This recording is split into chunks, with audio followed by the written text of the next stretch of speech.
Majelis Hakim Pengadilan Negeri Jakarta Pusat menjatuhkan vonis bersalah kepada 23 terdakwa kasus demonstrasi berujung kerusuhan pada Agustus 2025. Mereka dijatuhi hukuman pidana 10 bulan penjara karena terbukti melakukan kekerasan terhadap polisi. Meski demikian, hakim menyatakan agar para terdakwa tidak perlu menjalani hukuman penjara, tetapi pidana pengawasan agar tidak mengulangi perbuatannya. Apa itu vonis pidana pengawasan? Kita bahas ya.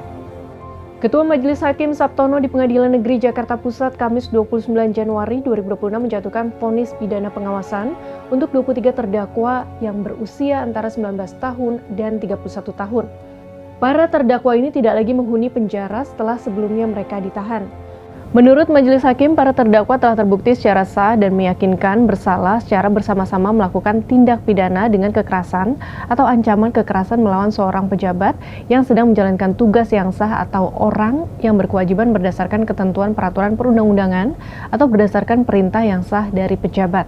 Di pasal 76 KUHP baru, pidana pengawasan merupakan alternatif pemidanaan guna menghindari penjara kelebihan kapasitas, mengurangi biaya negara, atau mendorong rehabilitasi sosial pelaku tanpa merampas kemerdekaannya.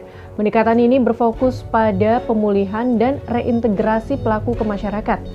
Sesuai ketentuan pasal 76 KUHP tersebut, pidana penjara bagi para terdakwa tidak perlu dijalani dengan syarat umum, yakni tidak akan melakukan tindak pidana lagi selama menjalani pidana pengawasan dalam waktu selama 1 tahun. Oleh sebab itu, para terdakwa dengan pidana pengawasan, maka terdakwa harus dikeluarkan dari tahanan. Vonis ini sekaligus menjadi ancaman pidana terhadap warga sipil atas kebebasan berpendapat.